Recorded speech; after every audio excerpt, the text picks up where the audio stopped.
Last October, I had to make a choice. Do I buy a fancy new Switch OLED model, or wait until next year for an even fancier, newer Steam Deck? I chose the Steam Deck because, hey, we've already got a Switch. This was something new. 30 minutes after finally getting my hands on the Steam Deck, I was sure that I'd made a mistake. I did my absolute best to like it. I gave it a good shake, really I did. For 3 months, I tried and tried to find a way to fit it into my life. It didn't work. So with no small amount of disappointment, I walked it round to my local game trading shop and sold it, so that I could replace it with an OLED Switch. To be clear, there is nothing really wrong with the Steam Deck, and I know a lot of people, including some friends, who are really getting a lot out of it. Personally, though, it didn't meet my needs, and a recent shift in the way my family plays games has meant that a Nintendo console is just a more useful thing to have in the house. So, what does the Switch do that the Steam Deck doesn't? Before we get into that, I'm going to talk a little bit about this video's sponsor, and then I'll give you my hands-on experience with the deck.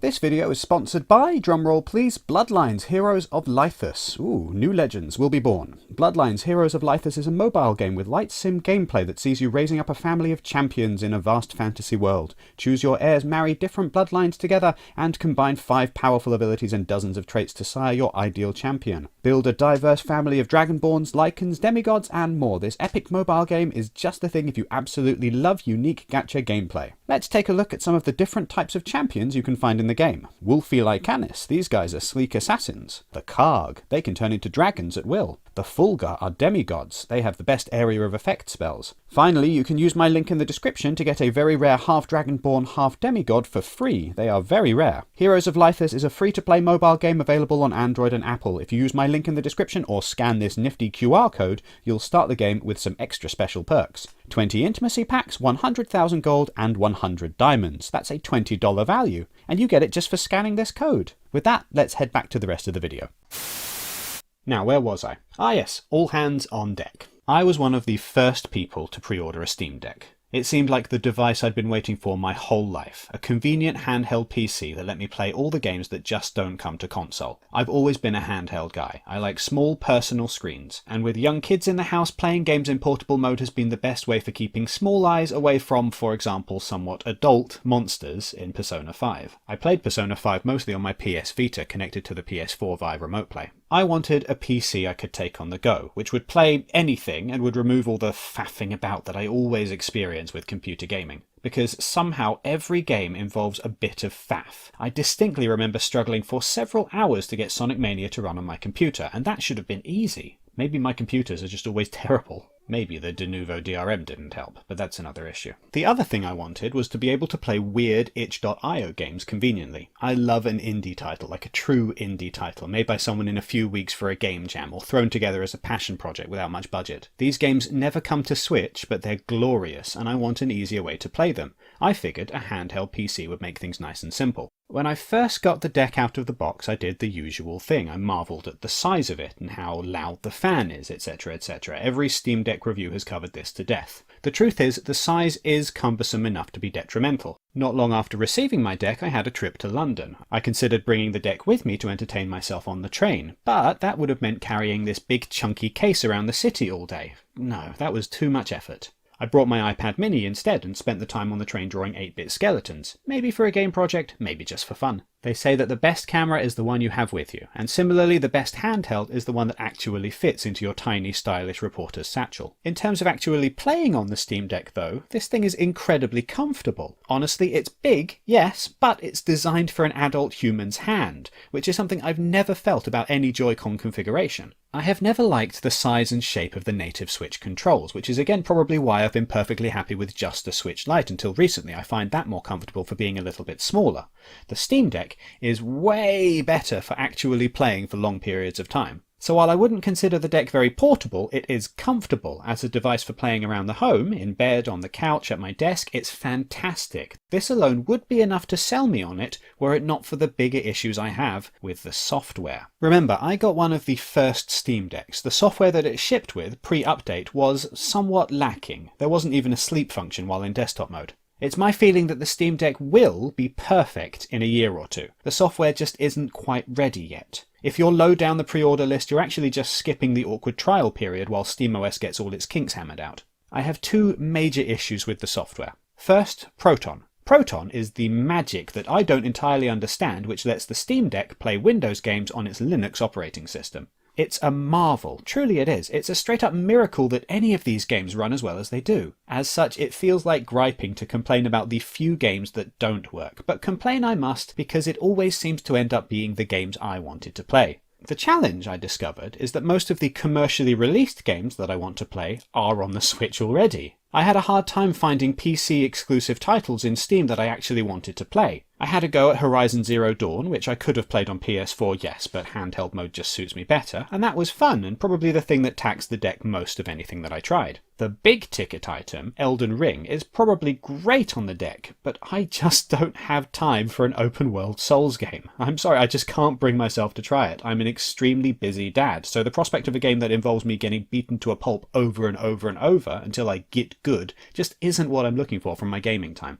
After trying out a bunch of different stuff, I finally found a game that I wanted to play, Star Wars Knights of the Old Republic 2. Regular viewers of the channel might remember that I often call myself KOTOR, and that's because once upon a time I used to make Knights of the Old Republic fan comics, and the name kinda stuck. If there's one thing that the Steam Deck does perfectly for me, it's retro gaming. KOTOR 2 fit particularly well because I could even install the fan-made restored content mod that fills in all the bits of deleted stuff that had to be cut from the official release. I even went so far as to record a version of this video wherein I said that KOTOR 2 with this mod was the one thing that the deck had over the Switch. I had to scrap that video because, while I was editing it, Aspyr Media announced that KOTOR 2 would be ported to the Switch and that the restored content mod was coming as additional DLC. So back to square one. Although at least the Steam version of the game already has this mod and doesn't have a game-breaking bug. Side note, I don't rate Aspyr Media very highly. Of the non-Switch, non-weird indie games that I wanted to try, top of the list was The Forgotten City. I mean, it's kind of a weird indie game in and of itself as it grew out of a Skyrim mod, but you get the point. This was my kind of game. A glorious walking simulator wherein I stroll around, chat to some NPCs, uncover a mystery of some sort. I don't know, I haven't actually played it, because it's one of the few games to be marked as unplayable on the Steam Deck. It just doesn't run. Some games are verified, like Sonic Mania. Some games are playable, but require a little fiddling, like Sonic Adventure 2, which expects you to manually select gamepad controls before starting the game. It's fine, it's not a big deal. Some games, like Sonic Adventure DX, just don't start up at all. I have no idea why not.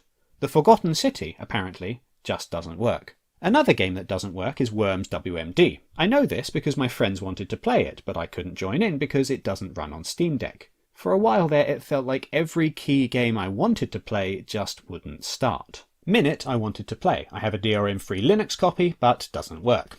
Superhot I have on itch.io, doesn't work. You have to do some fiddling to get non-Steam games to run, but it's hit and miss. Plus it involves using the Linux desktop, which I despise. Linux and I have a troubled history. When I was a teenager, my dad had a computer company. What exactly he did, I don't know. I'll never know. But it involved him replacing computers at local businesses and then bringing home all their scraps. In his spare time, after long days of setting up computer networks, he would set up computer networks. He'd fix up these old PCs and connect them to our home network, which soon featured twice as many PCs as there were people in the house. Naturally, because Linux is free and Windows is expensive, Dad would always install Linux on these computers, and I hated it. I would, for example, start some homework on a computer at school, then bring it home on a floppy disk, and then I would be unable to continue it because OpenOffice either didn't like the .docx file or reformatted the entire thing so that any pictures I'd placed in my schoolwork were thrown around at random into the margins of the page. Plus, Linux couldn't run Macromedia Flash, and this was the program that I was the most excited to learn at the time, and which started me on my career of making digital art and videos, which has led me to YouTube. So maybe Linux was just trying to save me from myself? Anyway, returning to Linux after a 20-year hiatus, I've got to say, all the same issues are still there. I love the theory behind Linux, an open source operating system that can be completely customized and is developed by passionate amateurs for the benefit of the whole community. The thing is though, you get what you pay for, especially in terms of quality assurance testing. Microsoft has a budget to make the Windows UI a little more friendly, and personally I really feel that when switching between the two operating systems. This is especially apparent on touchscreen devices. My main computer at the moment is a Surface Pro, which is probably why I have so many issues trying to get games to run on it. Either way, I use the touch controls all day long and they're nicely intuitive, although I preferred Windows 8 to Windows 10 if I'm honest. I haven't tried Windows 11 yet because I've got no strong loyalty to Microsoft, whatever this video might have you thinking, and I don't trust that Windows 11 won't somehow ruin my 2019 Surface in new and exciting unforeseen ways. The Steam Deck's gaming mode, which it boots into initially, is pretty decent. It's simple, straightforward, a little clumsy in places, but mostly okay. Sometimes though I need to adjust a setting or enter a Steam key, which for some reason you can't do in gaming mode, or I just want to record some gameplay footage for a video and OBS won't run in gaming mode either. So I swap over to desktop mode and begin an exercise in frustration. The version of Linux that the Steam Deck runs is not yet optimized for gamepad and touchscreen controls, which is a problem because those are the controls the Steam Deck has. The Steam Deck doesn't have a button keyboard or a mouse. Official guidance is you need to plug a keyboard and mouse into this thing in order to work in desktop mode, which is not ideal. Somehow, even with 2 trackpads, 2 analog sticks, and a touchscreen, simple things like dragging and dropping files is a tremendous chore on the deck. I don't understand it. There are so many control schemes and somehow none of them work 100% of the time. You need a keyboard and mouse. That makes no sense. The pièce de résistance for me was trying to get some gameplay footage for our Sonic 3 Simon Thomley video from the deck and onto my PC so that I could put it into the video I was editing.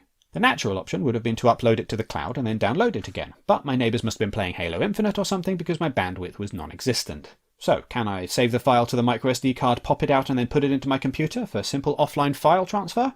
Nope! Because something about the way the Steam Deck formats its memory cards means that it's entirely incompatible with Windows. So I had to wait 3 hours for the file to upload and then slowly download again.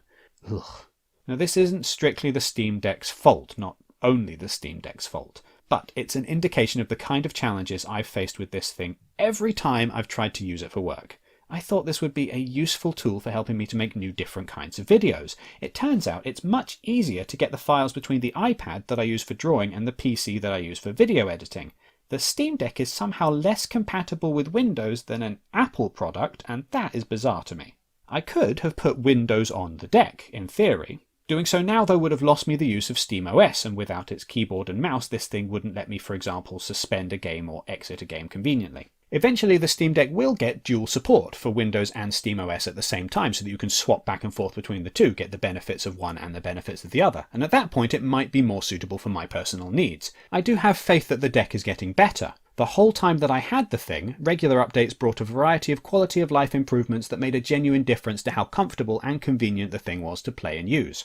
As I said, if you're on the waiting list for one of these things, there are advantages to not being an early adopter. There is nothing wrong with letting other people be the guinea pigs and then reaping the benefits and having a far more stable and comfortable experience once you finally get hold of the thing.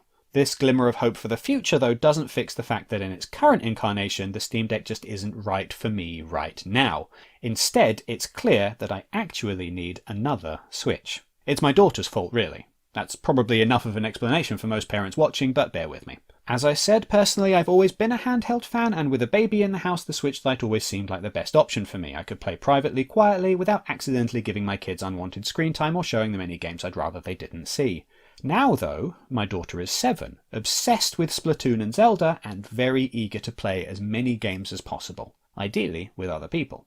I mean, yes, she plays in handheld mode in her bedroom a lot by herself, and that's not ideal, because what we can do is all play together staring at the TV, and suddenly gaming time is not an antisocial activity, it is something that we can enjoy as a family. It's good family time.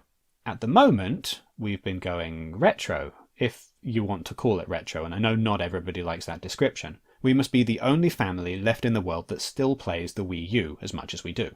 We're still getting a lot out of it.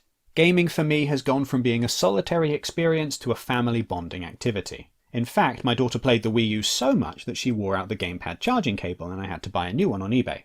Then I had to buy a second one when the first one turned out to be dodgy because Nintendo's retro support just ain't what it used to be. Currently there is only one thing on my daughter's mind, Splatoon 3. We get a daily countdown as if waiting for Christmas. Every day she'll tell us just how desperate she is for the game. Here's the thing though, I don't want my daughter playing online games on the Switch Lite. I don't feel comfortable with that. Splatoon isn't even the issue, it's whatever comes next, the Fortnites or the Among Uses of the world. Once there's a precedent for my daughter playing online games in her bedroom by herself, we can't take that back. Currently she plays the original Splatoon on Wii U, but it's clear just how much Splatoon 3 means to her, so we need a Switch that plugs into the TV for her to play. This also means opening up a lot of other options for us. I know not everybody loved it, but I am probably the person that Let's Go Pikachu was made for. One thing I've been looking forward to is playing a relaxed, casual, multiplayer Pokemon RPG with my daughter, but I've held off because it just wouldn't be comfortable in handheld mode, with both of us crowding around the screen. We have played some games together on the Switch Lite like this, most recently Kirby and the Forgotten Land, but let me tell you, it is not a comfortable experience. My back hurts. So we need a new Switch, one with HDMI out. It might as well be an OLED model. I'd prefer to future-proof a bit, and if I am ever going to play it in handheld mode again, I might do. I'd like it to be a very nice screen. If I really feel like splashing out, we could get the limited edition Splatoon 3 Switch. I've never had a novelty Nintendo console before. Could be fun. So it made sense to me. Sell the Steam Deck, buy a Switch. Maybe I'll revisit the handheld PC world in a few years once all the wrinkles have been ironed out. All of this isn't to say that the Steam Deck isn't good. There's nothing wrong with it. It just doesn't fit my lifestyle. It turns out that at the moment, I actually need something that I can play with my daughter, and that is more important than being able to play weird indie games myself. The moral of the story, everyone has their own preferences. Sometimes something that seems perfect on paper just doesn't fit, and that's okay. I hope that my old Steam Deck goes to a good home with someone who will actually make the most of it.